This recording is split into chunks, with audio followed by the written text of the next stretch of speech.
saludo con afecto a todos ustedes, a todas y todos. Voy a compartir pantalla, ¿sí? Si alguno de ustedes o en algún momento no se ve, pues me lo hacen saber. ¿Se está viendo en este momento? ¿Sí? Sí. Ok, muchas gracias. También si hay alguna pregunta, si quieren interactuar y lo que ustedes, algún comentario, pues con gusto pueden utilizar los iconos, alzar la manita y con gusto vamos disipando todas las dudas en el momento en que se le presente alguna o si quieren comentar a efectos de que esto sea realmente una retroalimentación.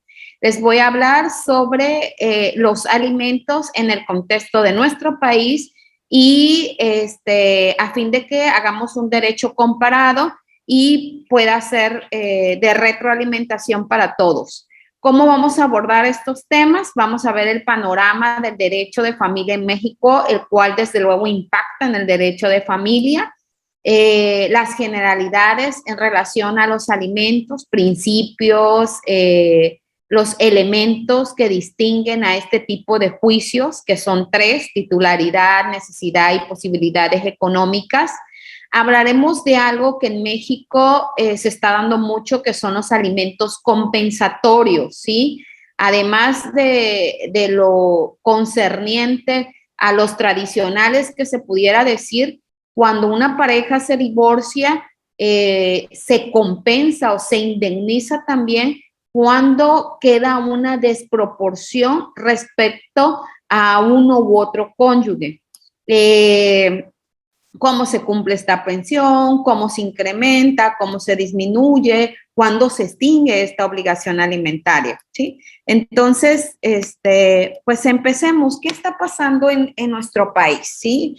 Realmente, Luz Helena Orozco, de la Universidad de Oxford, refiere que en México está sucediendo como un terremoto judicial en el derecho de familia. Y esto ha impactado no solamente en el juicio de alimentos, sino en cualquier otro tipo de juicios. ¿Por qué un terremoto? Sí, sabemos que se hicieron reformas en nuestro país en el 2011, en la Constitución del 2011, y se introdujo todo lo concerniente a derechos humanos. Ahora, eso trajo como consecuencia que hayan cambiado muchas figuras jurídicas en relación a la institución de alimentos. Por aquí, no sé si han escuchado la canción, pero suele decirse, todo se derrumbó dentro de mí. Así es lo que está sucediendo en México. Es como si se hubieran derrumbado los pilares y estamos en la construcción de nuevos modelos a raíz de cumplimiento de las convenciones y tratados internacionales. ¿En qué ha cambiado? Pues se introduce el principio de derechos humanos, el principio pro persona, ¿sí? Todos los principios que distinguen a los derechos humanos. Y al introducirse esto en nuestra Constitución, trae como consecuencia que cada asunto debe tomarse en lo particular. ¿Qué significa esto? Que si los abogados fuimos formados en las universidades sin poder utilizar un pensamiento jurídico determinado, ahora tenemos esa necesidad. ¿Por qué? Porque no podemos irnos al formatito, a las estructuras. No sé si sucede en su país, pero en nuestro país era muy dado a, oye, voy a presentar una demanda de alimentos, ¿tienes un formatito? Oye, voy a presentar una demanda de guardia y custodia, ¿tienes por ahí un formatito o una contestación o un auto de admisión de demanda o un auto de pruebas? Es decir, ¿qué significa esto? Que no estábamos acostumbrados a pensar y mucho menos administrar o ejercer una justicia de acuerdo a tus circunstancias particulares. ¿Qué es lo que sucede en Latinoamérica?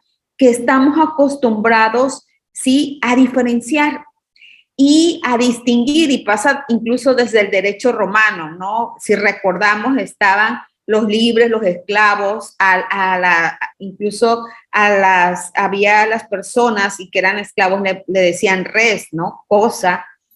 Hemos distinguido entre personas con discapacidad y las que no lo son, y así incluso hasta los hijos legítimos y hijos que no eran legítimos o no eran del matrimonio. Y así hemos ido distinguiendo a lo largo de la historia, y esto sucedía igual en los tipos de juicio. No atendemos a que todos somos una diversidad y que por tanto la justicia debe ir de acuerdo a tus circunstancias particulares.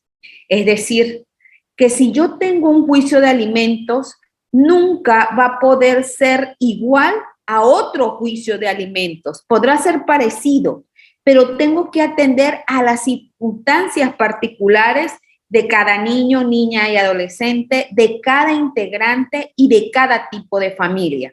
Por eso decimos que se genera un impacto. Y bueno, viene juzgar con perspectiva de género, y juzgar con perspectiva de género para nosotros pudiera parecer, bueno, ¿qué impacto puede tener en los juicios de alimentos? Pues mucho, porque significa que no nada más las mujeres pueden solicitar alimentos, sino que en igualdad de circunstancias el hombre también puede solicitar alimentos a la mujer. También, ¿en qué cambia esto? En que se derrumba el rol patriarcal. ¿Y qué significa esto? Que se le da valor al trabajo doméstico. Es decir, muchas veces, no sé si sucede en su país, pero muchas veces tenemos la idea de que quien aporta económicamente es quien está aportando a los bienes de la sociedad, ¿sí? De la sociedad conyugal o según el régimen patrimonial por el cual fue realizado el matrimonio. Si una persona se dedica al trabajo doméstico, entonces se consideraba que no estaba aportando, porque no estaba aportando económicamente. Ahora el trabajo doméstico tiene un valor porque se dignifica a las personas y se trata de esta diversidad de personas. Entonces cambia esto respecto a los alimentos, se procede entonces dar una indemnización como alimentos y una compensación a aquel cónyuge que se dedicó al cuidado del hogar y al trabajo de los hijos. Se modifica este rol patriarcal y entonces ya los alimentos también pueden solicitarlo de acuerdo a las circunstancias de cada caso, y lo vamos a ver detenidamente, ¿no? Desde luego el interés superior del menor, el derecho que tienen los niños, niñas y adolescentes. Recordemos que en la Convención de Derechos del Niño no solamente es el interés superior del menor, sino existen 4 principios fundamentales. Una es la supervivencia y el desarrollo holístico de ese niño, niña y adolescente. ¿Y en qué impacta en el derecho de alimentos? Pues no basta nada más con que coma, sino que debe darse un desarrollo integral. Y eso es súper importante porque a veces creemos que los alimentos es únicamente comida, y es lo más incorrecto que pudiéramos percibir, ¿no? Los alimentos comprenden una serie de elementos para tener una vida digna, pero sobre todo también para que ese niño, niña y adolescente desarrolle un proyecto de vida. Dejas de ser el derecho familiar eminentemente privado, oye, es mi familia y yo con mi familia hago lo que quiera, sino que ya va a un rol constitucional donde importa el respeto de los derechos humanos de cada integrante de la familia, así como importa también cualquier tipo de familia que se garantice este derecho, ¿no? Existe toda una nueva línea jurisprudencial de la Corte, ¿sí? Y el rol del juzgador es público, es decir, va a intervenir en cualquier proceso de derecho de familia, incluyendo los juicios de alimentos, a fin de garantizar la búsqueda de la verdad y garantizar los derechos humanos de cada integrante de familia. Y entonces se destruyen todas las cuestiones del pasado. Por eso hablaba yo que es un terremoto judicial lo que está pasando en México y que va de la mano, no de una legislación, porque muchas legislaciones están desfasadas, sino va de la mano de hacer una justicia de acuerdo a la realidad que estamos viviendo. De nada sirve que los juzgadores y juzgadoras administremos justicia basándonos o glorificando el pasado cuando no corresponde a la realidad. Y entonces, ¿cuáles son las cuestiones pasadas? Decir que únicamente el matrimonio es entre hombre y mujer únicamente y que es únicamente para fines de procreación. Y esto también influye en el derecho de alimentos porque no necesariamente es necesario el derecho de los hijos. Vamos a ver cómo en México no solamente se garantiza el derecho de alimentos a la esposa o al esposo, sino también a otras figuras jurídicas que vamos a ver con detenimiento. La idea de que la familia es un espacio privado queda en el pasado. Ya no existen roles asignados. El trabajo doméstico tiene un valor que se compensa económicamente. ¿Sí? Desaparece el absolutismo parental y la visión tutelar únicamente respecto al derecho de niñas, niños y adolescentes. Ahora son sujetos de derechos. Y le hablaba yo de los 4 principios hace un momento: supervivencia y desarrollo, este desarrollo holístico, escuchar siempre la opinión del menor, el interés superior del menor, y la igualdad y no discriminación, que va no solamente en el menor, sino cualquier persona que pudiera intervenir en él. Y entonces también cambia que la sangre como fuente natural de filiación o biológica, es decir, existen ahora otros tipos de filiación, no únicamente las tratadas en el nexo biológico. No sé si en Perú está reglamentado, pero nosotros tenemos contratos de maternidad subrogada. Entonces ya la filiación no viene meramente de cuestiones de genes o biológicas o de sangre, sino la filiación puede realizarse o tenerse a través de distintos actos jurídicos. O inclusive vamos más allá, ahora hablamos de una realidad social consolidada, aquellos padres que no son padres biológicos, pero que ejercen una paternidad y que por tanto hacen el rol de padre y que en su momento se les da la filiación y genera la obligación de alimentos, ¿sí? Es muy conocido eso de cuál es padre, ¿no? El que engendra o el que realmente asume el rol paternal. Les recomiendo mucho este artículo, así lo pueden encontrar en internet. Es Breve Historia del Terremoto Judicial, te da un panorama, fue publicado en Nexos, de realmente cuáles son las vertientes y cómo ha cambiado el proceso de familia en nuestro país. Pues ya se quita ese rol patriarcal, ya no es el amo chiquito, el rey chiquito, el señor de la casa, sino que realmente se trata de juzgar con perspectiva de género y con respeto a derechos humanos, donde cada integrante de la familia es respetado de acuerdo a su diversidad. Y pues bueno, vamos a los alimentos. ¿Cuáles son los principios de derechos humanos, que rigen en los juicios de alimentos en nuestro país? Son 2 principios. El principio de proporcionalidad. ¿Qué significa proporcionalidad? Significa que los alimentos se deben fijar de acuerdo a 3 elementos: titularidad del derecho a alimentos, necesidad de estos alimentos y posibilidades económicas de quien debe darlo.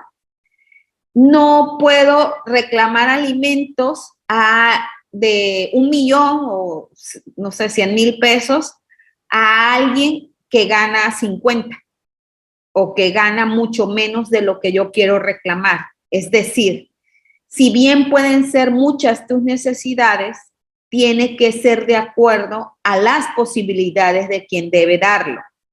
Pero esto debe ser proporcional, un equilibrio entre necesidades, posibilidades y que abarque todos los elementos respecto de los alimentos, ¿sí? Comida, vestido, asistencia en caso de enfermedad, educación, ¿sí? En el caso de hijos, y que llegue hasta un proyecto de vida.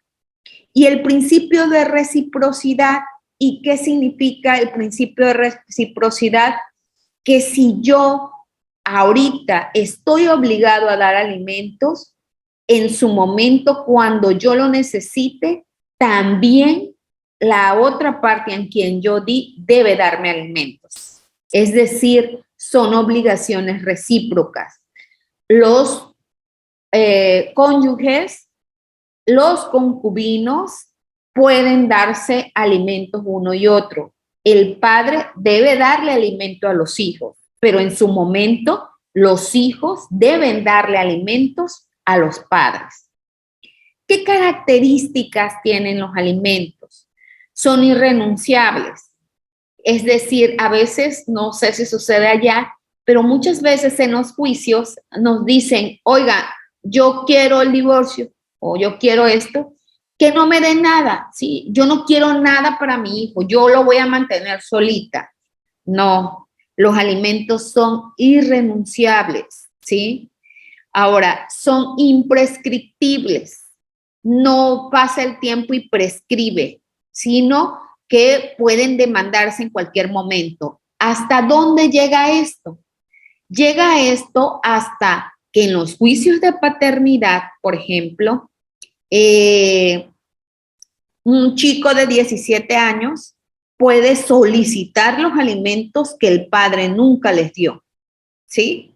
O alguien que nunca obtuvo alimentos de un progenitor puede solicitar alimentos. Esta obligación y este derecho no prescribe, ¿sí? Inclusive, pues, las deudas alimentarias. Estos son los tres elementos de los que les hablaba hace un momento. Titularidad del derecho a alimentos. ¿Quién puede solicitar alimentos? Muchas veces se confunde esto y la ley prevé en nuestro país quiénes son los que pueden solicitar alimentos, ¿sí? En línea recta y hasta incluso el cuarto grado, en línea recta de manera ascendente, descendente y en línea colateral. Es decir, esposos, cónyuges, concubinos, otro tipo de relaciones que lo vamos a ver, también pueden solicitar alimentos, hijos, padres y hermanos, según la situación. Por eso les refiero hasta el cuarto grado. Algunas veces he tenido, por ejemplo, juicios en donde es una empresa y murió el trabajador y quieren solicitar alimentos la esposa o por poner un ejemplo, a la empresa. No sería titular, ¿sí? Porque para eso están las indemnizaciones laborales. En materia de familia, sí la ley prevé quiénes pueden solicitar alimentos, ¿no? La necesidad de los alimentos, que la vamos a ver igual, las posibilidades económicas del deudor y hay un cuarto elemento, circunstancias aplicables al caso específico. Es decir, resulta que yo tengo un estatus de vida al que estoy acostumbrada, viajo cada vacaciones al extranjero, mi ropa no es nacional, es extranjera, estoy acostumbrada a un estilo de vida distinto y me separo. No por eso mis hijos van a escuelas privadas, pero no por esa circunstancia de separación mis hijos tienen que recibir menos, por decir el ejemplo, no, o yo. Debe ser de acuerdo al estatus de vida al que esté acostumbrado, ¿sí? Pero además puede ser otra circunstancia que yo padezca algo, padezca alguna enfermedad que me amerite gastos extraordinarios. Entonces, además de las necesidades básicas de los alimentos, voy a tomar en cuenta esas otras circunstancias. Por eso hablamos de las circunstancias aplicables al caso específico, y por eso les refería yo que la situación, o sea, lo que vamos a ver realmente aquí es cada caso en particular. ¿Cuáles son tus circunstancias? Aquí decimos mucho que son diferentes los hijos porque los dedos de las manos son distintos. Así es la justicia. Se debe de adaptar de acuerdo a tus circunstancias particulares, ¿sí? Bueno, ¿quiénes pueden solicitar alimentos? Les comentaba yo, en línea recta, ascendente, descendente y hasta el cuarto grado. Sin embargo, ¿qué tipo de relaciones son las que tienen derecho a alimentos? La Corte ha establecido 3. ¿Cuáles? El matrimonio, o sea, los esposos, ¿sí? Los concubinos, pero también algo que se llama relaciones de solidaridad, afecto y ayuda mutua. ¿Cuáles son estas relaciones? Aquellas que no puede ser cónyuge porque no están casados, no pueden ser concubinos porque uno de ellos está casado o no viven juntos, pero si hay una relación cercana, pues no se da el concubinato, pero sí se da una relación de solidaridad, de afecto y de ayuda mutua. No sé el nombre que le den allá, pero pues son las relaciones extraordinarias o de amantes o no sé cómo le denominen allá. Entonces, tenemos este tipo de relaciones que también tienen derecho a los alimentos. Sí, dígame, Luz Robladillo, ¿le escucho?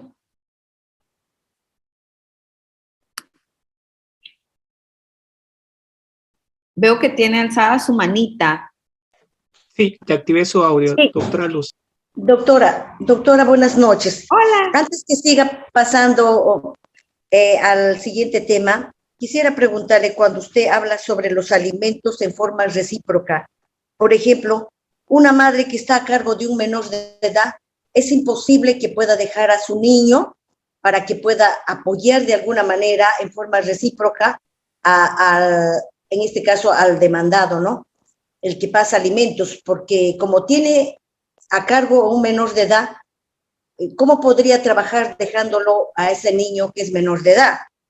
¿No? Entonces, ya, una pregunta. La otra pregunta, cuando se trata de decir que, por ejemplo, usted hizo un ejemplo, a los 17 años un joven puede pedir alimentos, ¿lo haría en forma retroactiva desde que nació? Ahí le pasaría la pensión. Gracias, doctora, por su respuesta. Gracias. Así es, querida Luz. Cuando un joven de 17 años puede pedir los alimentos de forma retroactiva, o sea, sí se pueden pedir porque son imprescriptibles. Sí, esto se da mucho aquí, sobre todo cuando se trata de juicios de paternidad. Y en cuanto a lo recíproco, me refiero a que cuando estén en igualdad de circunstancia, puede ser el hombre o la mujer el que pudiera darse alimentos. Inclusive, la aportación económica de esa madre que está que está cuidando a su hijo menor de edad y que no puede trabajar es a través del cuidado de los hijos. Por eso ella requiere de los alimentos. No sé si pude responder correctamente a su pregunta o me explico de mejor manera.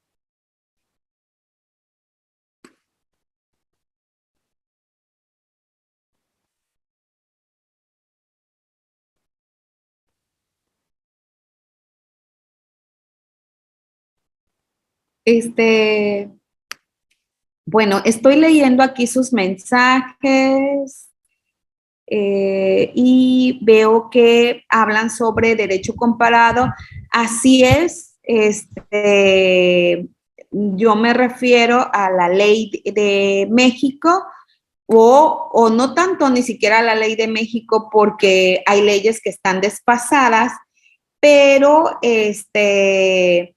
esto aun cuando exactamente no se aplique tanto en Perú, lo que sí les voy a decir que esto va acorde con los tratados internacionales y convenciones de las que sí es parte Perú. Entonces, si muchas veces ven a figuras jurídicas distintas, esto probablemente sirva para dar un panorama de cómo puede darse y qué es lo que está sucediendo en nuestro país, pues, en otros países y que sí pudiera aplicarse. Sí.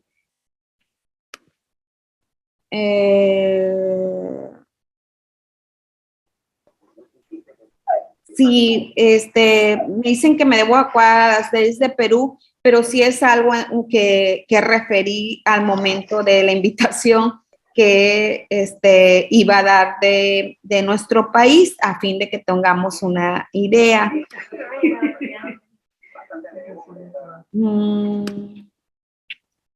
No sé, ¿alguien tenía la mano levantada? No, doctora, lo bajó su manito y sí, como usted recalca, sí, ha sido ese aspecto internacional, por la cual, doctora, no hay problema. Los participantes ya tienen conocimiento de. Ok, Amelita Hernández Torres, la escucho.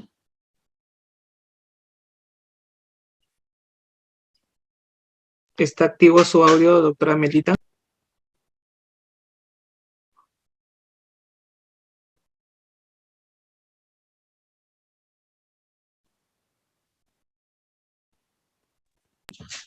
Doy pase a la doctora Luisa. Doctora Luisa, ¿está activo su audio? Doctora, ¿cómo está? Muy buenas noches. Le saluda la doctora Bonnie Alvarado. Hola, doctora. Más que nada, yo quisiera recibir de parte de usted un comentario. ¿Cómo trabajan ustedes ahí en aquellos casos donde, si bien es cierto, emite la jueza una sentencia donde resuelve un monto específico para pagar el tema de las pensiones, pero en el transcurso del tiempo, el padre, el obligado, pierde el trabajo o termina su contrato, ¿no? Y acá lo que usualmente algunos dicen no dicen, sino que se dice que va sobre el monto de que se generó en aquellas circunstancias. Supongamos que esté ganando 1,200. Pero ¿qué pasa con esta persona?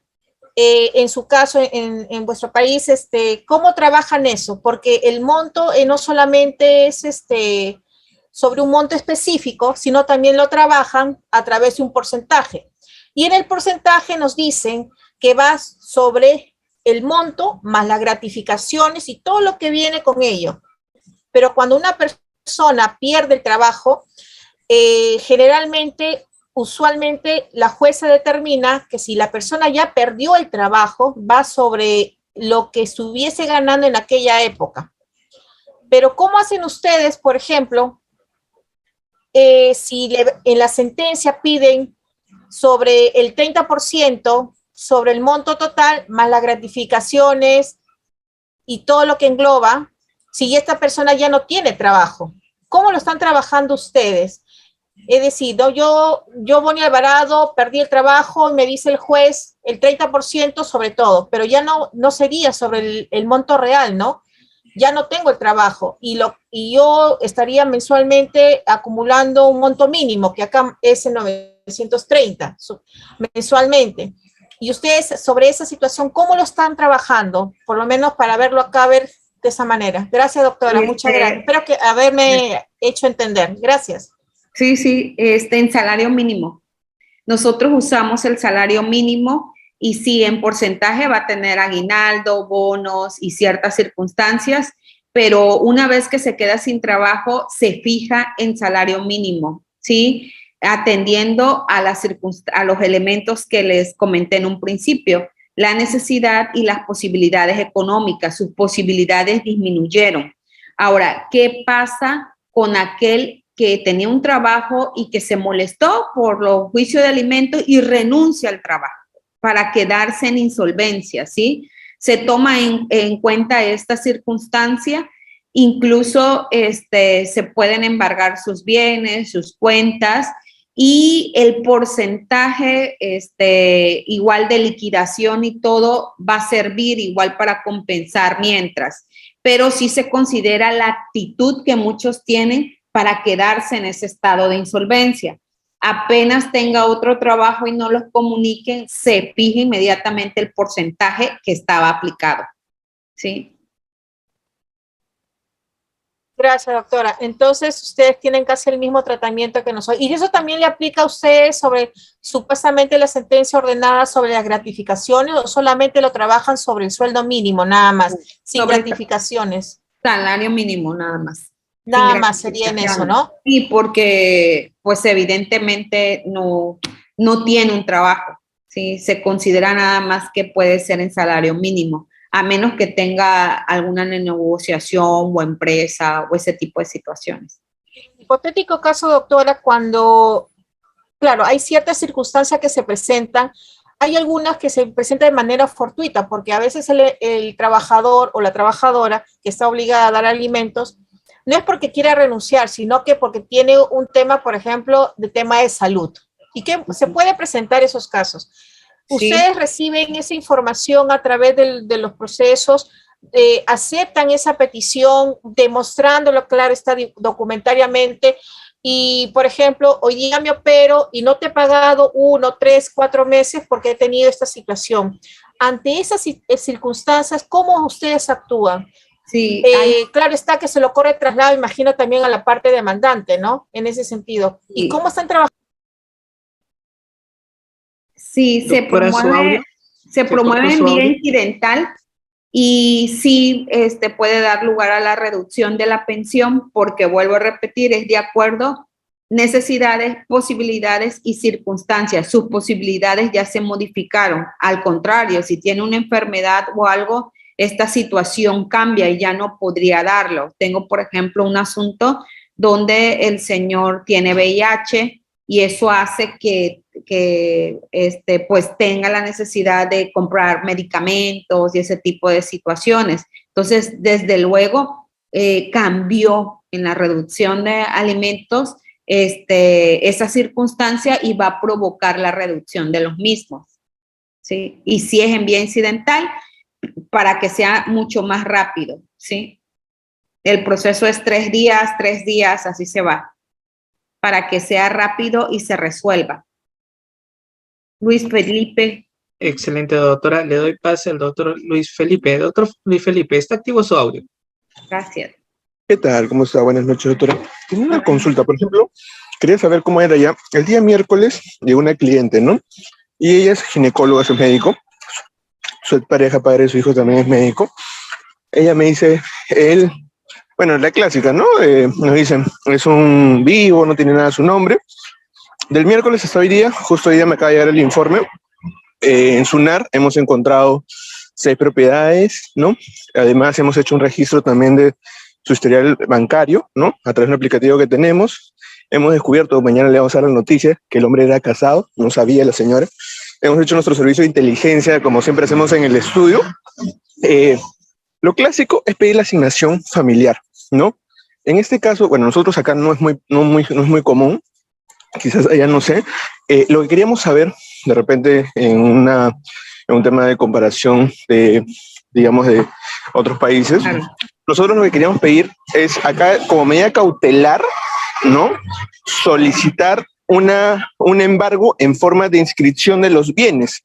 ¿Por qué? Porque el señor de hoy día tiene capital, ¿no? Pero eso no es muy común acá. Creo que aparte de nosotros no he visto a alguien más que lo haga, pero no sé. Es más, nosotros incluso como tiene un Audi, hemos sacado presupuesto de cuánto cuesta la llanta, cuánto se consume en ese tipo de autos para llenar el cilindrado y todo lo demás. O sea, tenemos todo, ¿no? Pero acá, por ejemplo, no es muy común pedir ese tema de, aparte de la medida cautelar de asignación anticipada de alimentos, ¿no? Por eso quería saber allá qué tanto es. Es muy común. Aquí todas las demandas vienen con medidas casi de cautelares y de protección. las inscripciones se hacen. O sea, si me dice tiene tantos bienes y tengo el temor de dilaparlo, inmediatamente mandamos las inscripciones. Incluso si tiene cuentas bancarias, todo eso se envía porque es parte del aseguramiento de alimentos. Incluso hay algo que se llama como medida cautelar preparación de la prueba. ¿Qué significa esto? Que muchas veces tienes el temor que cuando reciba la demanda se va a enterar y va a dilapar los bienes, los ponen a nombre de los padres, del hermano, de quien quiera, para que él aparezca que no tiene bienes. Entonces, o incluso quieres saber cuánto tienen las cuentas. Entonces, antes de emplazarlo a juicio y llamarlo a juicio, se dictan todas esas medidas. No necesariamente tiene que enterarse y ya tiene todas las medidas de protección y medidas cautelares respectivas. A veces ellos vienen y nos dicen, es que ni me enteré y ya tengo embargado esto o ya tengo embargado el otro. Nuestra ley refiere que no necesita ni enterarse ni el consentimiento para dictar este tipo de medidas. Se dictan. Espero haber respondido. Y sí, hágalo. Doctora. Sí, doctor, está bien, por favor, ¿puede alzar su manito? Sí, es excelente, creo que sí, muy bien. Ahora damos pase a la doctora Carmela. Doctora Carmela, ¿cómo está? Buenas noches, está activo su audio.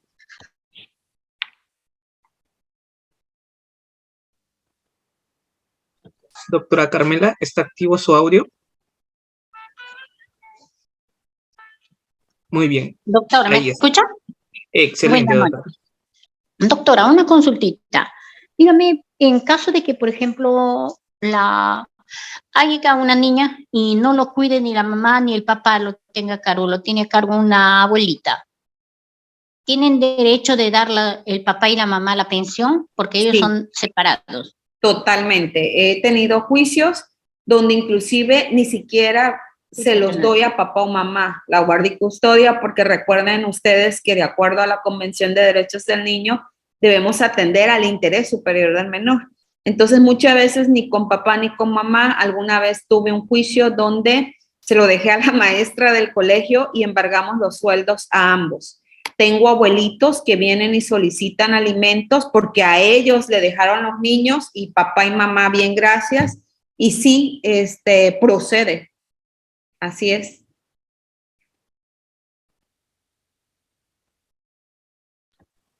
Aló. Muy bien, doctora. Sí, doctora Carmela. Doctora, en caso de que, por ejemplo, la mamá no tenga un trabajo estable, ella lava, cocina, el papá también igual. Bueno, el papá tiene un trabajo, tiene varios hijos, pero según él solamente le pasa 180 soles a su hija. Pero la mamá nada, lo ha dejado, se ha molestado con la abuelita y lo ha dejado, no quiere saber nada de la hija.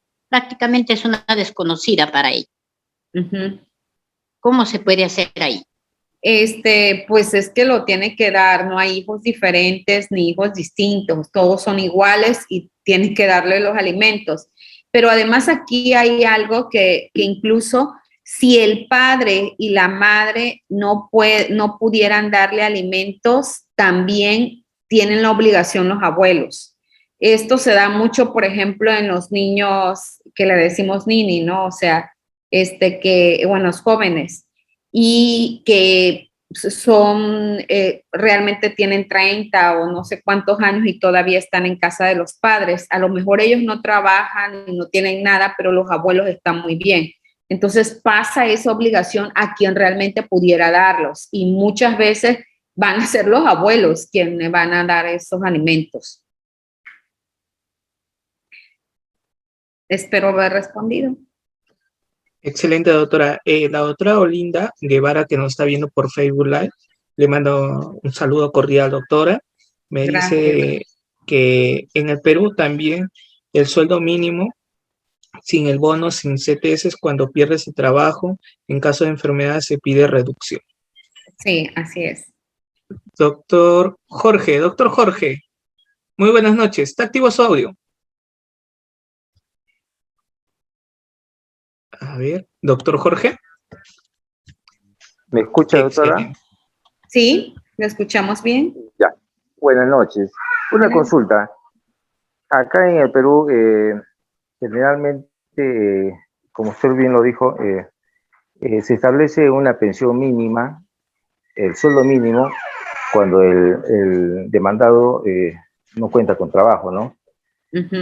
Pero así como hay un monto mínimo, también se puede establecer un monto máximo, porque a veces, generalmente cuando el demandado labora en una empresa, produce rentas de quinta categoría, es lo que así se denomina, rentas de trabajo, es lo que así se denomina acá en el Perú, ¿no? Pero ¿qué pasa cuando ese demandado produce rentas empresariales?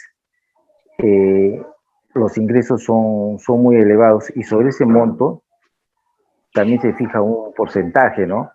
Sí, claro, o sea, esos son ¿Cómo es ingresos. comparativamente ahí en su país? Sí, esos son ingresos. Inclusive aquí, por ejemplo, las rentas se las podemos dar a que las cobre directamente el acreedor. O sea, le decimos, por ejemplo, si se trata de rentas de bienes a los inquilinos, no le pagues a él, consígname aquí al juzgado y yo lo voy a repartir de acuerdo al porcentaje o de acuerdo a la cantidad asignada. O sea, hablamos de monto mínimo nada más respecto al salario que pudiera estar ganando, pero si existen otros bienes que generen ingresos, sobre esos también se va. Igual que puede suceder mucho, hay algunos que tienen 1, 2 o 3 trabajos, o sea, se aplica el porcentaje en todos los trabajos, ¿sí? En todo el trabajo. A lo mejor es doctor de una institución pública y tiene un porcentaje, pero también da consultas privadas. Entonces se fija respecto al porcentaje, pero además se fija de acuerdo a los ingresos que pudiera generar como médico privado. Es decir, vuelvo a lo que decía yo en un principio, va de acuerdo a estas posibilidades económicas, a las necesidades del acreedor, pero también a las posibilidades económicas.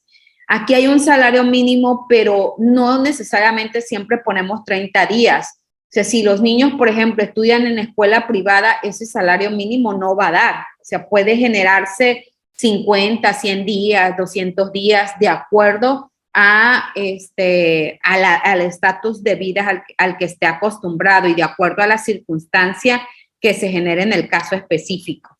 ¿Sí? Excelente, doctora. Y culminamos con la doctora Elizabeth y continuamos con su cátedra, doctora. Gracias. ¿Sí? Dígame, Elizabeth. Elizabeth. Buenas noches, doctora. Bueno, quería consultarle, allá en México, ¿cómo se hace con los niños cuando, o sea, nacen ya enfermos y para pedir la pensión? Por ejemplo, acá yo tuve un problema así, de que el niño nació mal y se presentó toda la documentación al Poder Judicial, todo, pero bueno, por problemas el señor se hizo al que no tenía trabajo ni nada, se autodespidió de la empresa. Bueno, la empresa también lo ayudó, él lo sacaron de planilla y todo lo demás, pero, o sea, ¿cómo hacen allá para poder dar una pensión a un niño de que ya nace con una enfermedad y tiene el tratamiento de prácticamente todo de por vida? Claro. Acá se hace bien difícil cobrar una pensión para esos niños. ¿Y ella cómo lo...? Sus necesidades son extraordinarias, se toma en cuenta. E incluso, por ejemplo, si él tuviera bienes, se toma esos bienes, se embargan y si es necesario, se pone en venta judicial para que de ahí obtenga la pensión alimenticia. O sea, sí se da ese seguimiento y se trata de que realmente se hagan los alimentos efectivos, ¿sí? O sea, no necesariamente tuviera que esperar hasta el final, sino los alimentos son de inmediatos. No puede esperar un niño y más si tiene alguna discapacidad, ¿hasta cuándo? Entonces sí puede darse de esa manera. Sí se toma en cuenta. Bueno. Excelente. Sí, gracias, doctora. Puede continuar. Gracias. Respecto a la pensión compensatoria, que era lo que yo les decía, se fija una pensión de alimentos, pero en el caso de la separación de cónyuges o de concubinos, también puede exigirse, sobre todo en el caso se da de las mujeres que se dedicaron al trabajo del hogar y al cuidado de sus hijos, además de los alimentos, una pensión compensatoria. Se da esto, por ejemplo, en aquellas personas que tienen bienes, ¿sí? Y que después de que se separa la persona, aunque estén en separación de bienes, todos los bienes los fue poniendo a su nombre. Y entonces uno de ellos tiene 5 bienes, tiene ranchos, tiene esto, y esta persona que se dedicó al cuidado del hogar no tiene nada. Entonces, precisamente, además de los alimentos, se fija alimentos compensatorios para que se equilibren y estén en igualdad de circunstancias, ¿sí? Decíamos quiénes, precisamente las relaciones de solidaridad, afecto y ayuda mutua también. Ahora, ¿qué pasa cuando varios pueden dar alimentos? ¿Sí? En el caso, por ejemplo, de los padres que tienen 5 hijos, 6 hijos, ¿quién es el que debe darlos? Se reparte, ¿sí? Se reparte entre todos la forma en que pueden darse esos alimentos. Todos tienen la obligación de dar alimentos a sus padres. Los alimentos de los no nacidos también tienen derecho a alimentos, aun cuando no haya nacido. En nuestra legislación hay un artículo que nos refiere que el ser concebido pero no nacido tiene derechos. Entonces, cuando una persona está embarazada y hay manera de ver que existe la presunción de que pudiera ser el progenitor o el padre, también puede fijarse alimentos a este no nacido, ¿sí? Y entonces tenemos como conclusión, en este sentido de la titularidad, ¿quiénes pueden darse alimentos? El cónyuge, la concubina, el concubino, las relaciones de solidaridad, afecto y ayuda mutua. Lo que sí ha dicho la Corte que no se trata de relaciones efímeras, sino relaciones en donde realmente hay estos 3 elementos, esta relación de solidaridad, de afecto, de ayuda mutua. Hijos, hermanos y cualquier pariente hasta 4º grado, los abuelos inclusive pueden dar alimentos cuando los padres no pueden darlo, y los no nacidos. El Estado en su momento también tiene la obligación de dar alimentos. En muchos países de Latinoamérica inclusive, la cuestión de alimentos se está viendo como una forma de violencia, porque la pareja se separa y empieza a existir la posibilidad de que exista violencia económica. Hay un librito que se los recomiendo mucho, que se llama La batalla por los alimentos, lo hizo una colombiana, y te habla precisamente sobre el papel que ha tenido los alimentos sobre la construcción de género y la desigualdad. Porque muchas veces, si bien es la persona, uno de los cónyuges que se va de la casa, condicionan, por ejemplo, a tener esa casa siempre y cuando no tenga otro tipo de relación. Entonces, se va condicionando este tipo de cosas y genera violencia. Por eso muchos países incluso están adoptando formas de hacer efectivo el derecho de alimentos. Según lo que advierto en sus preguntas, sucede más o menos la misma realidad. A veces es complicado hacer efectivo este derecho de alimentos. Tienen que haberse de investigador, de estar haciendo cosas a fin de poder hacer cumplir la obligación que tiene una persona. ¿Por qué? Porque dilapidan los bienes, porque hacen situaciones que no deben, como dejar el empleo. Entonces, algunos de ellos referían, acabamos de tener una reunión en la Suprema Corte de Justicia de la Nación y decían la posibilidad de que en este tipo de situaciones sea el Estado el que inclusive pudiera pagar estos alimentos cuando realmente se hace imposible el pago y cobrar el Estado, que ve el Estado cómo va a cobrar a esa persona estos alimentos, ¿sí? Entonces, para allá vamos, ¿no? Entonces, por eso es importante inclusive el derecho comparado. Ahora, hablaba yo de titularidad de derechos de alimentos, la necesidad de la medida, ¿sí? Todos los seres humanos necesitamos alimentos para sobrevivir, pero estos alimentos no bastan nada más que sea lo mínimo, sino que deben ser lo suficientes para tener una vida digna, que comprende educación, vestido, habitación, atención médica, ¿sí?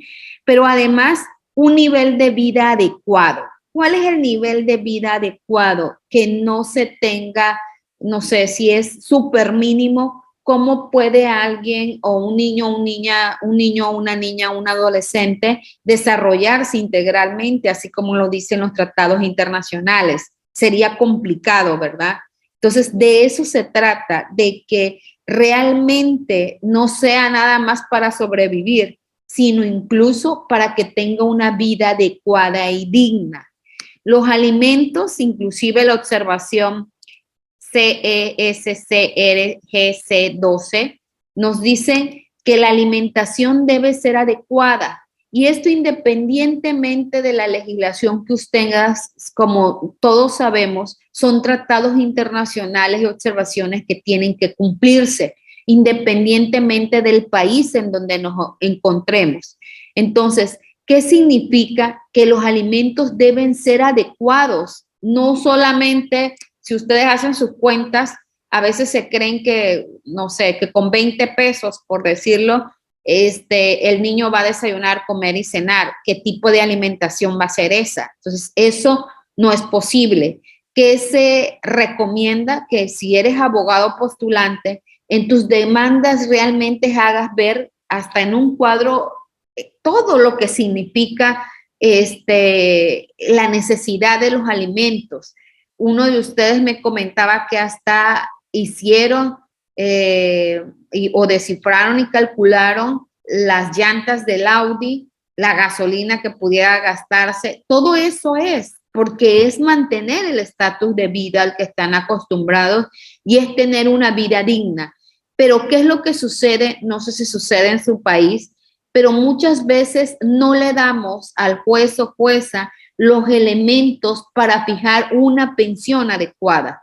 O queremos que se fijen ya sin que el juez pudiera tener todos los elementos para hacerlo. Por eso es que como medida cautelar, aquí muchas veces se solicitan pruebas.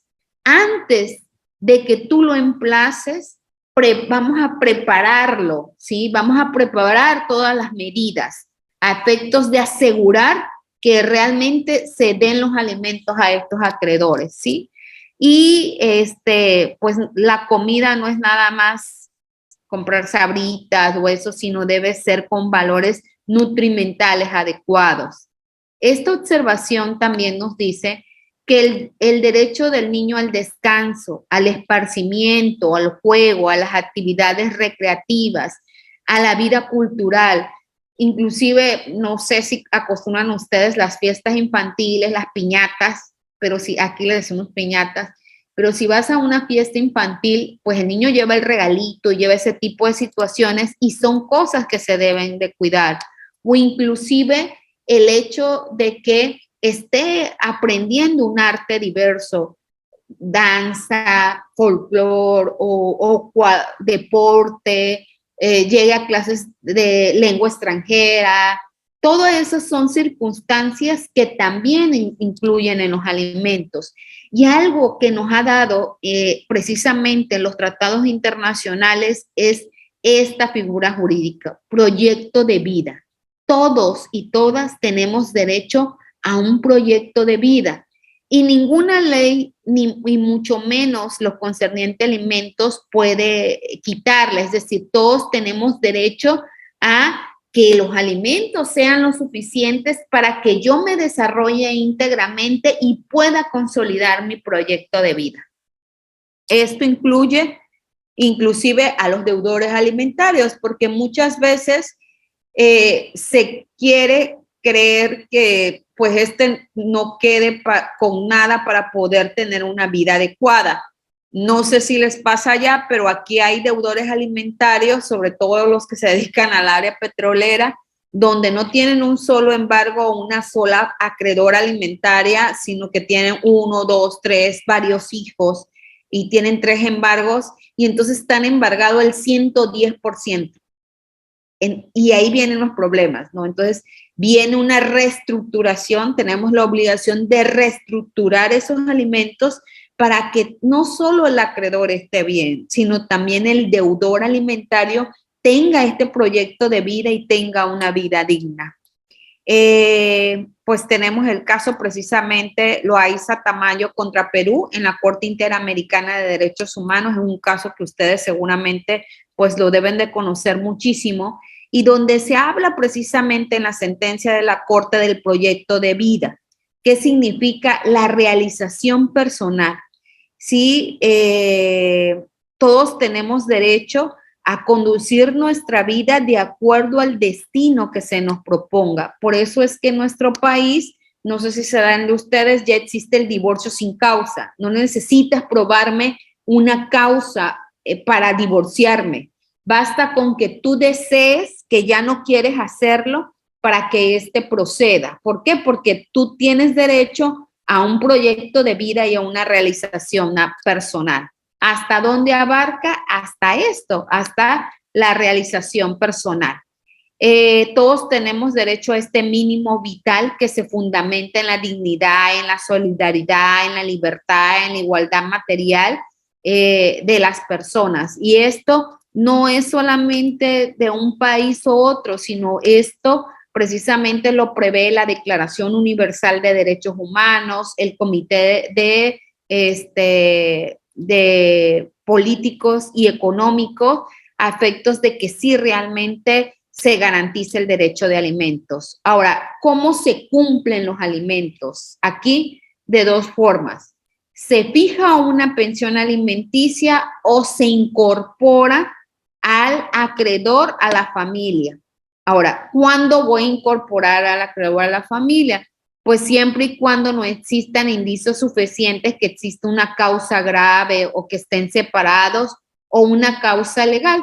Pero muchas veces no es necesario fijar alimentos porque los acreedores están incorporados a la familia y ahí se cumple con la pensión alimenticia. ¿Cuáles son las complicaciones? Las que ustedes me hacían referencia.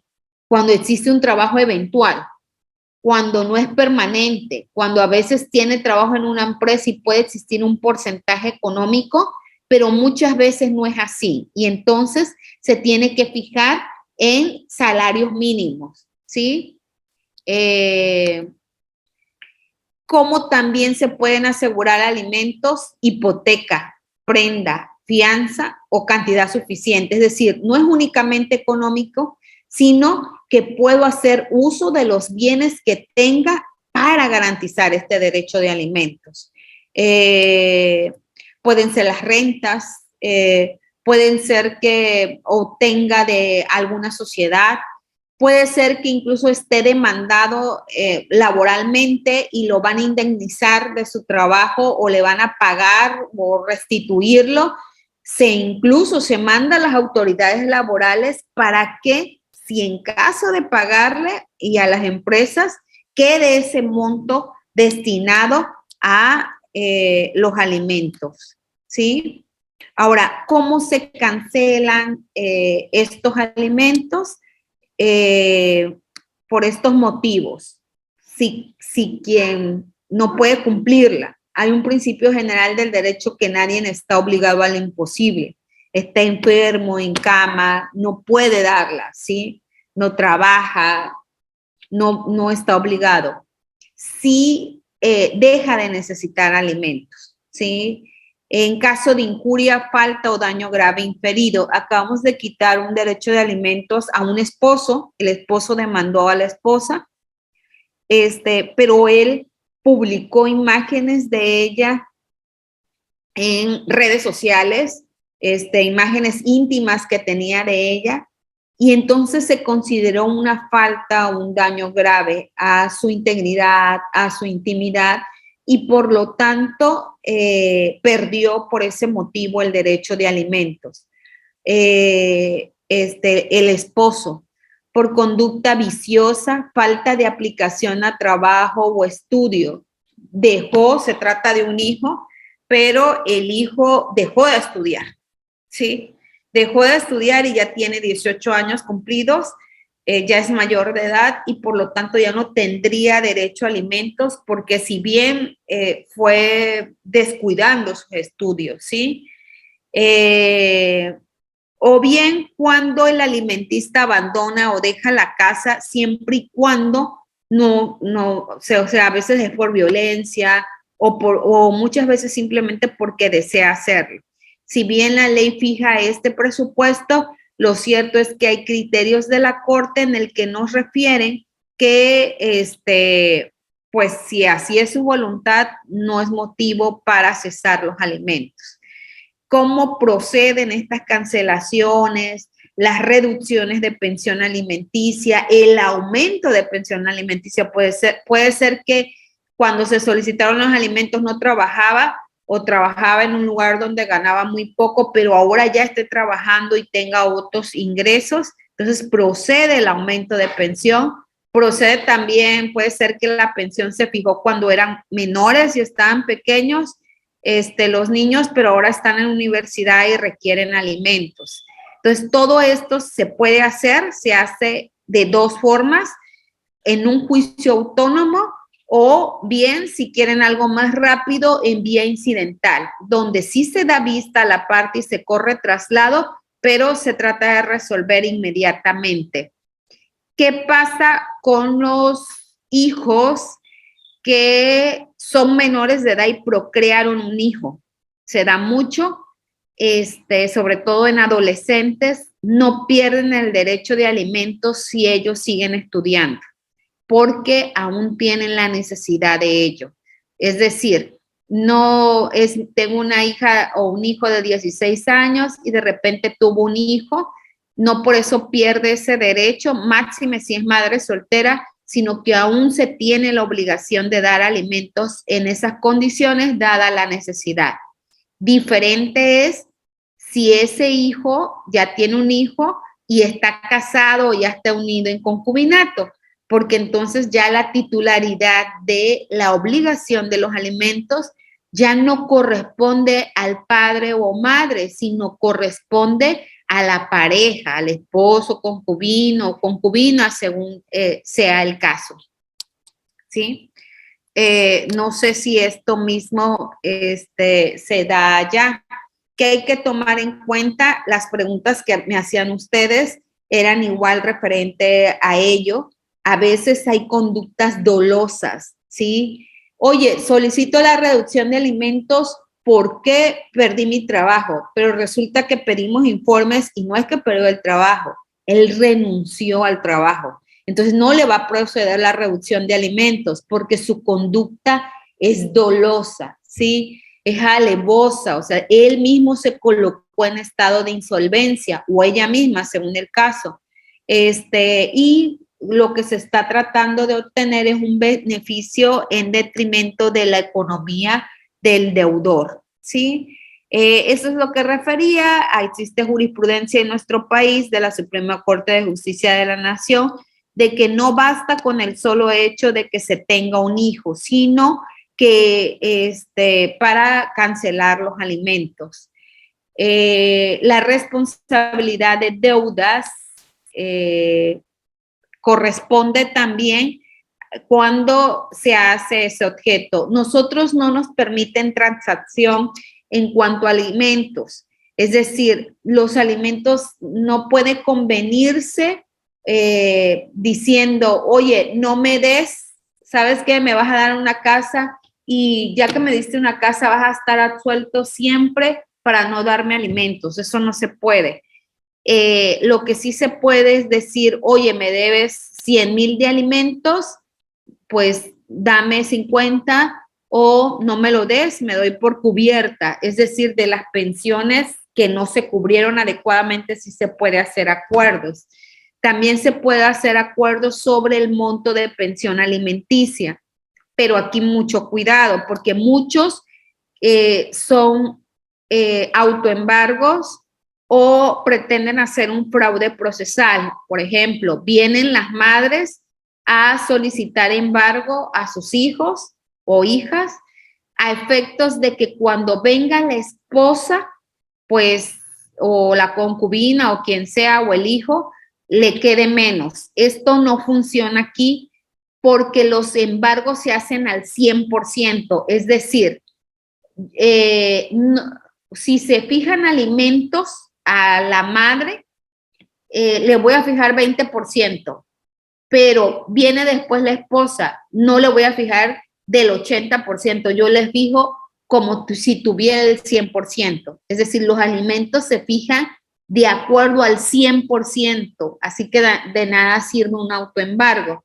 Pero además existe preferencia en este derecho y muchas veces pues va a tener preferencia los hijos, sobre todo si se trata de niños, niñas y adolescentes.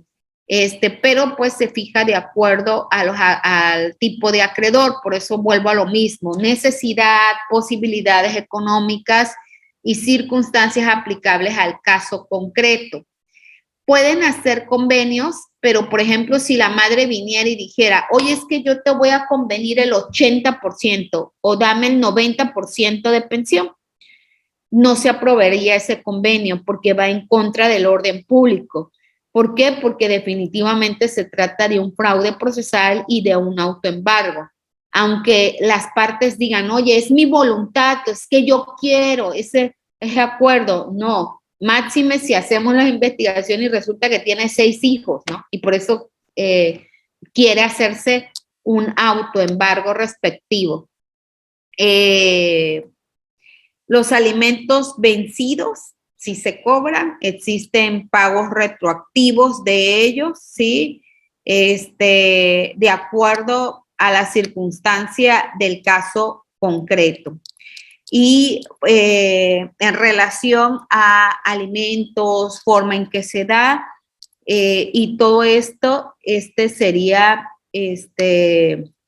más o menos, ¿sí? La forma en que en nuestro país se va fijando, qué es lo que realmente ha cambiado en México.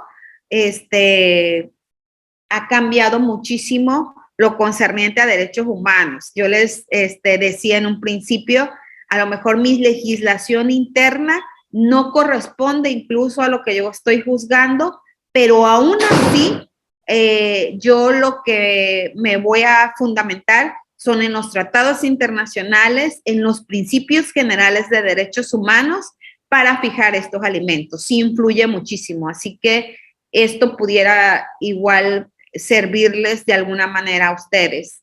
No sé si tienen alguna pregunta.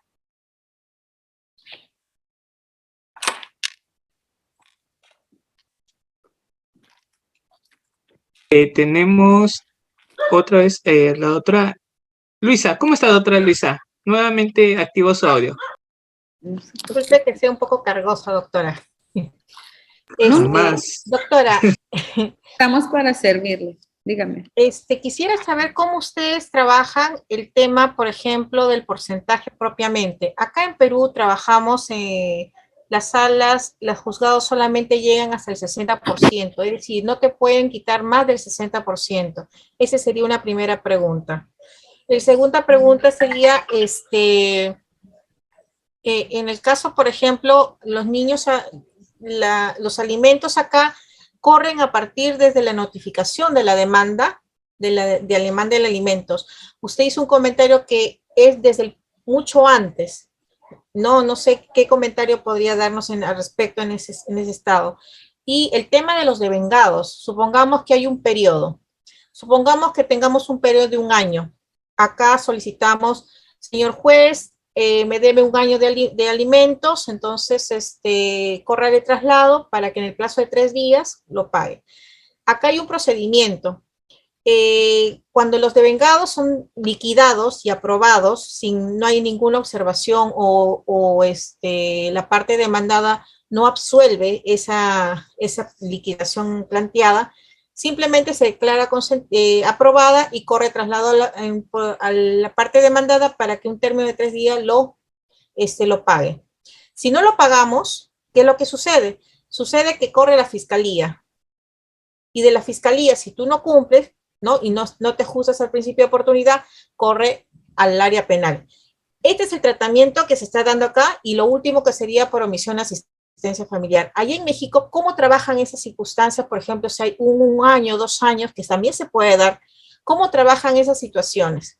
Eso le agradecería bastante para poder tener una idea. Gracias, doctora, y gracias también por el acceso. No se preocupe. Aplicamos medidas de apremio que van desde multa hasta arresto.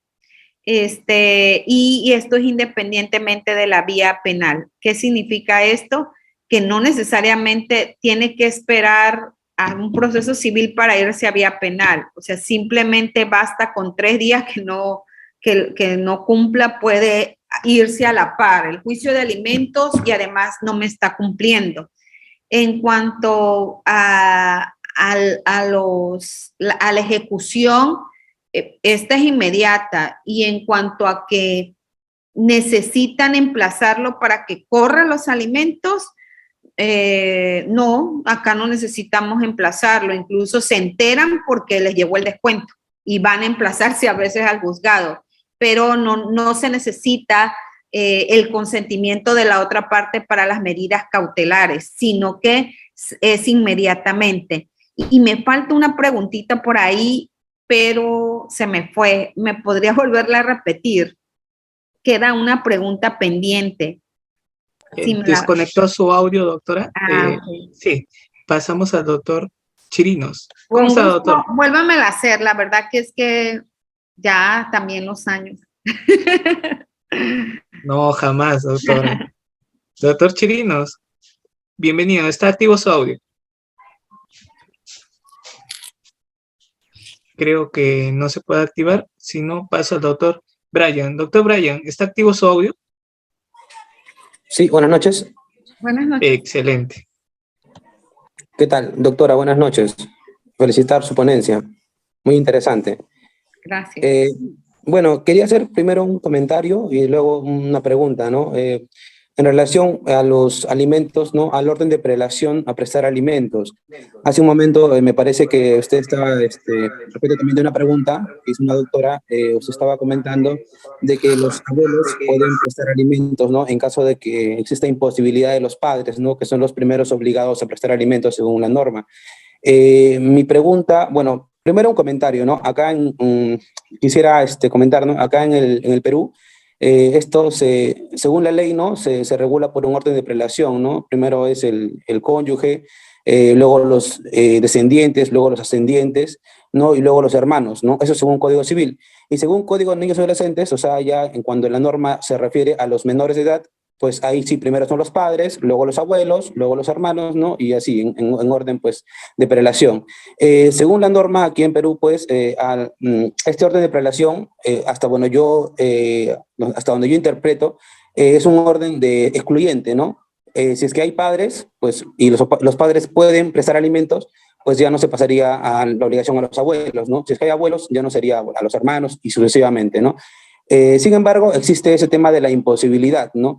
Y por ahí va mi pregunta, ¿no? Esta imposibilidad, ¿cómo se concretiza? Se concretiza por de repente falta de medios económicos o específicamente, ¿no? A donde va mi pregunta, ¿no?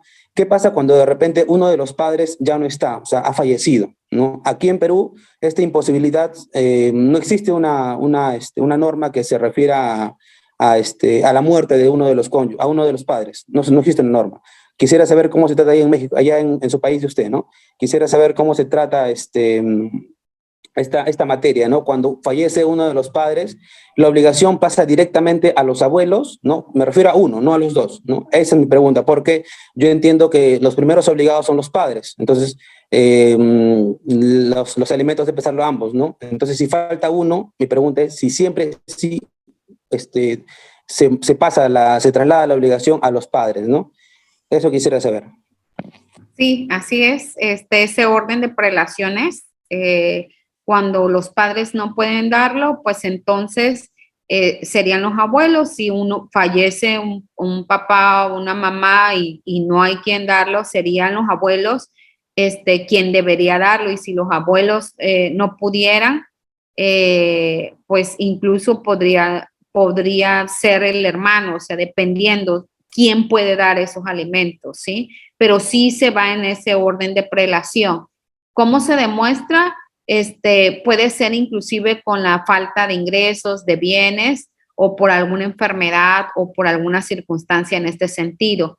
El fallecimiento aquí, el estado civil de las personas se comprueba precisamente con las actas del registro civil, y basta con que me exhiban el acta de registro civil y decirme quién se está haciendo cargo de ese niño, niña o adolescente. Entonces, en ese sentido va incluso la obligación. Sí se respeta el grado de prelación, como usted me refiere, pero si fallece inmediatamente y lo pueden dar los abuelos, pueden ser de los abuelos. Ahora, ¿qué abuelos? ¿Sí? Paternos, maternos, quien está en la mayor disposición de poderlo dar. Y recuerden ustedes que le comenté que a veces pueden existir varios obligados y que pueden dar los alimentos y que entonces se puede repartir equitativamente entre cada uno de ellos. ¿Sí? Espero haber respondido tu pregunta. Excelente, doctora. Al doctor Chirinos. Ahora, doctor Chirinos, ¿está activo su audio? Muy bien. Doctor, buenas noches, ¿me escucha? Sí. ¿Sí? Gracias, doctora, buenas noches. Hola. Felicitaciones por la ponencia. Gracias. Quería hacerle una pregunta en el sentido de que de lo que he entendido en su ponencia, se ha enfatizado viéndolo digamos, en esto de los alimentos, que uno de los padres, como un agenciador de dinero, digamos. Sabemos, normalmente los niños en su mayoría se quedan con la mamá, entonces al papá se le convierte como un proveedor de dinero. Ahí va mi discrepancia, digamos, o no, porque yo pienso que no solo debe proveer dinero el padre, sino también tiene que cumplir una función afectiva, una función psicológica, y creo que tiene ¿qué se le podría decir? La misma importancia, digamos. Porque si un juez va a sentenciarme la máxima cantidad de dinero, va a poder sacarme, entonces, ¿con qué dinero voy a poder cumplir la función afectiva y la función psicológica?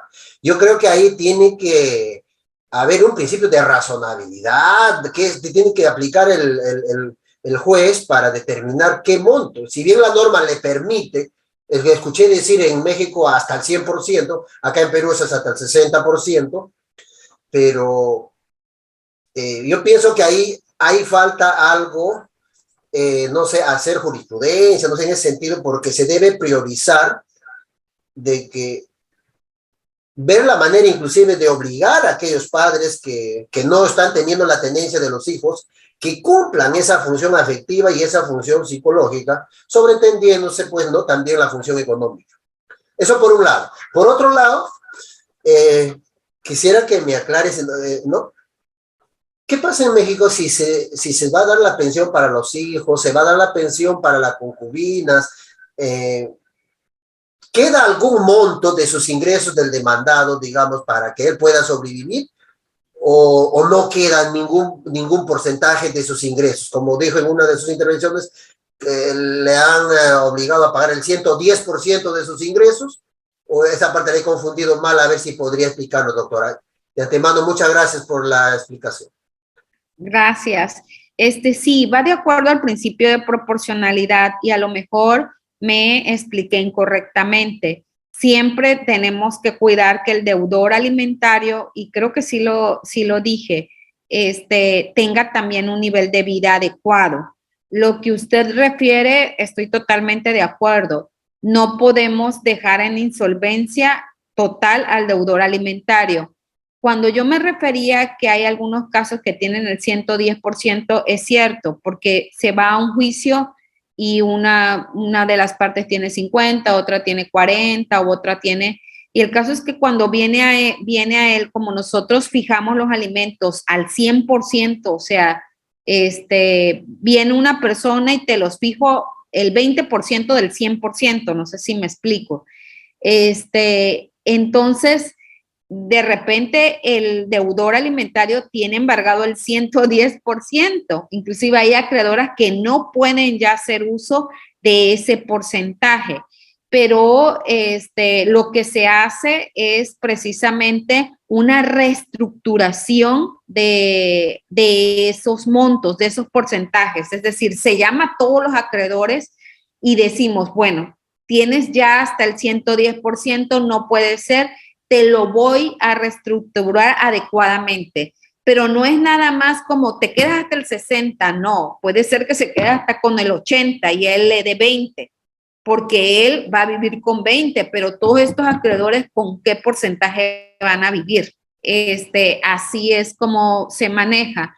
En cuanto a la cuestión afectiva que dice usted, totalmente de acuerdo. Es una responsabilidad parental y corresponde precisamente al derecho de niñas, niños y adolescentes el vivir con papá y mamá presentes. O sea, hablamos de guardas de custodias compartidas, hablamos que aun cuando uno de ellos tenga la guardia y custodia, puede ejercerse una corresponsabilidad parental y para ello se establecen las convivencias respectivas, ¿sí? Espero haber dado respuesta. Muy bien, doctora. Y terminamos con los dos doctores Luis, el doctor Luis Antonio y el doctor Luis Felipe. Sí. Buenas noches. Excelente, doctor. Buenas noches, doctora. Le felicito por su buena ponencia. Buenos conocimientos importantes. Mi pregunta es, pues decir, cuando el juez ya sentencia al preso, ¿no? Ir a la cárcel, ¿no? Por no pagar tantos años por alimento, ¿no? Entonces, cumple el tiempo de los años, por decir 2, 3 años, y él no paga ni un sol. Entonces, cuando sale, ya eso basta con el tiempo que ha estado en la cárcel, con eso ya ha pagado todo, o tiene que pagar después cuando salga o durante en la cárcel. Y la pregunta es si es que no paga tanto en la cárcel no paga, vuelve a regresar a la cárcel o que pagar en sí, o con eso ya pagó, estando en la cárcel. Sí, aquí es distinto, o sea, en materia penal lo que se sanciona es la conducta omisiva, ¿sí? De no proporcionar alimentos en materia penal. En materia civil lo que hacemos es fijarle los alimentos de acuerdo a los 3 elementos que les di: titularidad, necesidad de los alimentos y posibilidades económicas.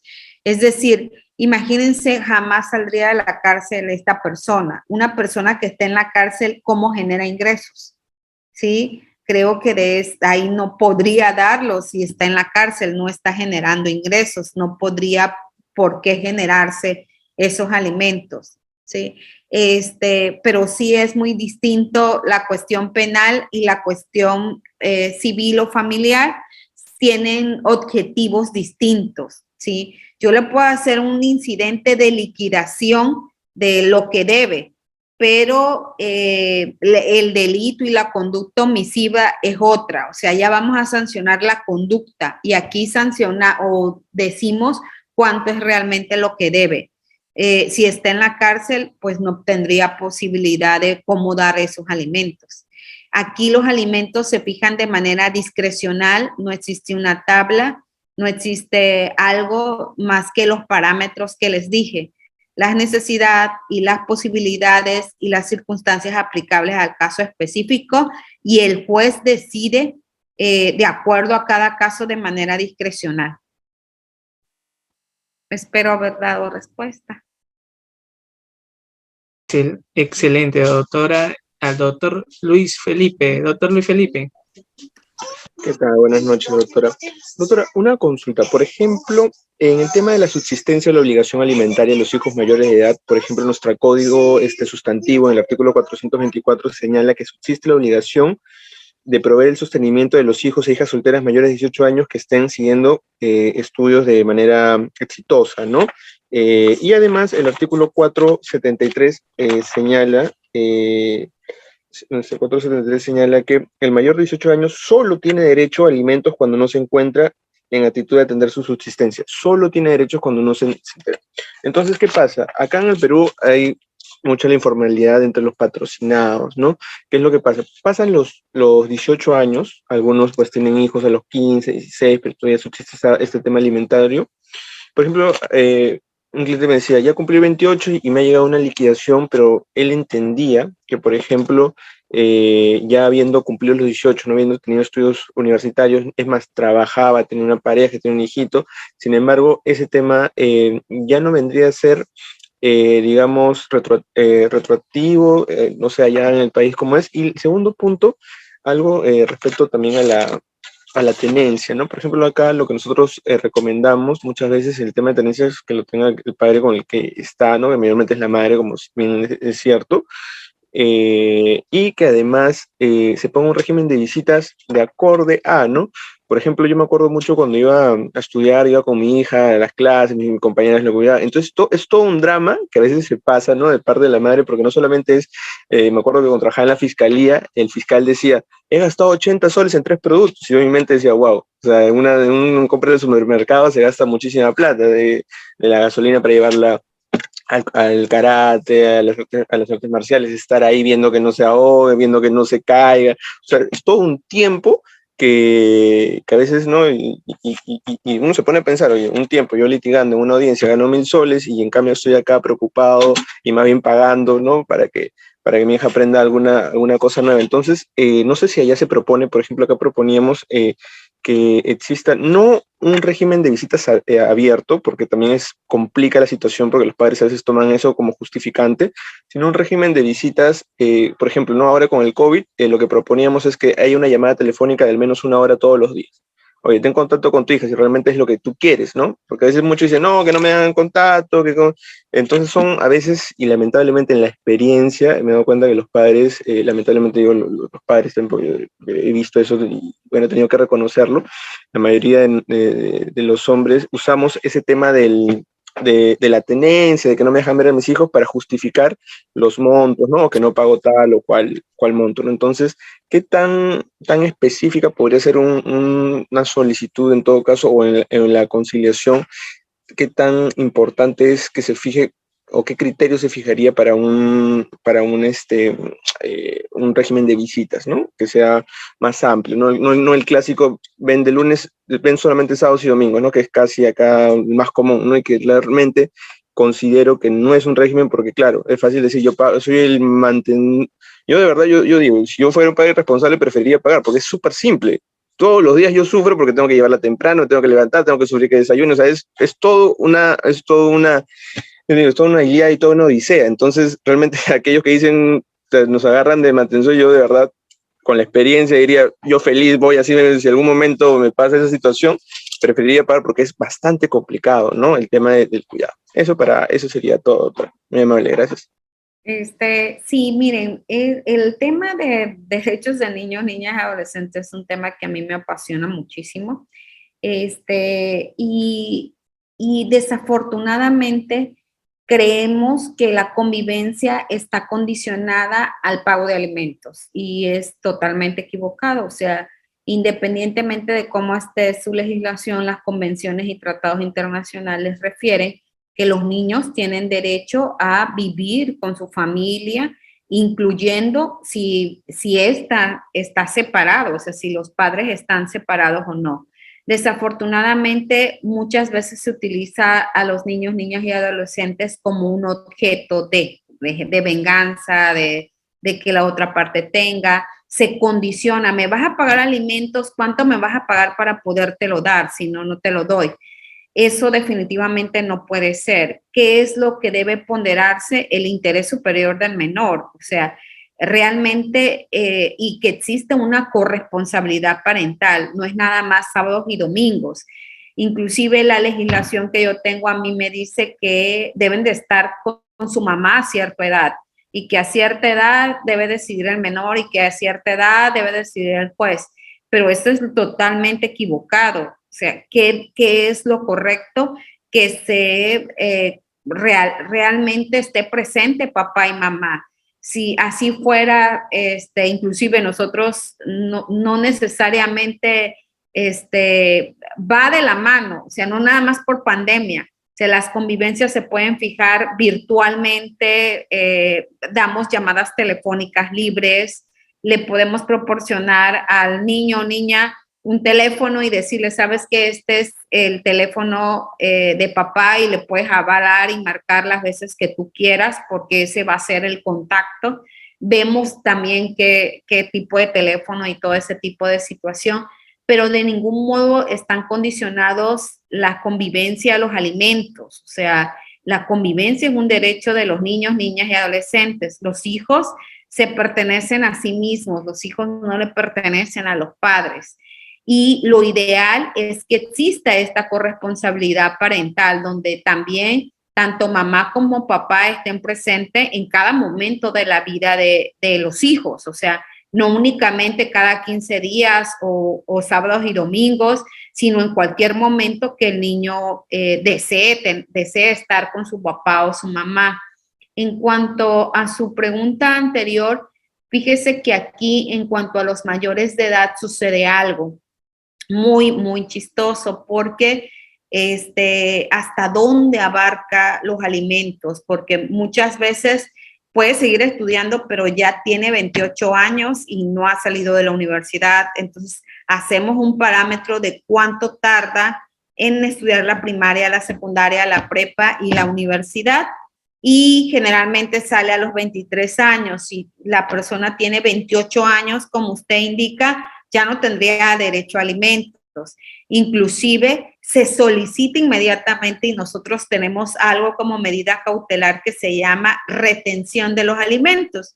Entonces, si ya está trabajando, si ya tiene 30 años y no ha salido de la universidad, 28, o está estudiando inclusive maestrías y posgrados, no abarca, únicamente abarca el hecho de tener una carrera y después damos de 6 meses a 1 año para el título y ya. O sea, una vez pasado el tiempo, ya tiene 26, 27 años y no, la parte solicita como medida cautelar la retención inmediata de los alimentos, se retienen estos alimentos y mientras dura el juicio, porque si no, imagínense, si empezamos con el juicio de reducción o de cancelación de pensión alimenticia, no va a pasar, va a pasar el tiempo correspondiente, 1 año o 2, no sé cuánto vaya a suceder del juicio, y mientras esa persona, esos alimentos se van a estar dando. Entonces se retiene para que ya no los cobre. Si en algún momento el acreedor demuestra que sí los necesitaba, se le devuelve a él. Pero si no es así, cuando termina todo esto, se le devuelve al deudor alimentario, ¿sí? Porque ya no tenía por qué dar los alimentos respectivos. Aquí sí somos muy en cuanto a la edad promedio y en cuanto a que los estudios sí sean, pues, de forma adecuada, no que sea alguien que a veces estudia o no estudia o ese tipo de situaciones. Si es así, si existe esa disparidad, deberá demostrar que fue por una causa justificada. Creo que hay otra pregunta por ahí. Muy bien, doctora. Sí, tenemos al doctor Elmer. Doctor Elmer, muy buenas noches. ¿Está activo su audio? Gracias, buenas noches. Buenas noches, doctora Fristela, por la excelente exposición. Gracias. Quiero hacer la segunda pregunta, que más tiene que ver con el tema probatorio en materia de alimentos. En nuestra legislación civil existe una disposición legal que establece que para fijar alimentos se tiene que tener en cuenta las necesidades del menor y las posibilidades económicas del deudor, ¿no? Uh-huh. Y y pone énfasis en decir que se tiene en consideración básicamente las obligaciones del deudor. Sin embargo, renglón seguido, en esta misma disposición legal se establece de que no es necesario investigar rigurosamente sobre los ingresos del deudor alimentario. ¿Qué opinión le merece esta disposición legal? ¿Habría acaso una aparente contradicción? Gracias. Sí, y incluso yo digo, si es necesario, porque si no, ¿cómo fijaría yo alimentos?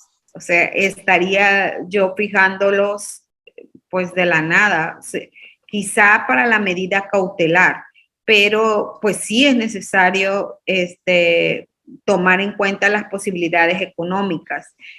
Muchas veces los ordenamientos legales pueden tener discrepancia o ser contradictorios en sus redacciones, pero la interpretación que tenemos que darle es una interpretación conforme el principio pro persona, es decir, lo que sea mejor para garantizar el derecho humano. Y vuelvo a repetir, aun cuando la legislación refiera a algo, nosotros estamos obligados a aplicar convencionalidad. ¿Y qué significa convencionalidad? Pues aplicar los tratados internacionales, las observaciones generales, a fin de desajustar incluso la norma o no aplicar una norma que sea incorrecta o que vaya en contra de estos derechos humanos. Si esa interpretación que tiene sería contraria, o sea, sí tengo que tener en cuenta las posibilidades económicas, porque si no, estaría a lo mejor obligando a lo imposible. Veo aquí preguntas en el chat respecto a las personas detenidas. En México, las personas detenidas, si bien pierden, me dicen, pues es que sus obligaciones siguen, pero sería humanamente imposible, ellos no tienen un ingreso, no generan un ingreso, ¿cómo darían los alimentos? Recuerden también que existe una Declaración Universal de Derechos Humanos y que garantizan los derechos humanos de las personas, inclusive a las personas que están en detención. No sé si en su país ganan las personas o tienen ingreso determinado. Aquí no, simplemente no existe ese ingreso, ¿no? Esa posibilidad. No Muy sé. bien, doctora. Sí, tenemos al doctor Jesús. Doctor Jesús, con usted culminamos.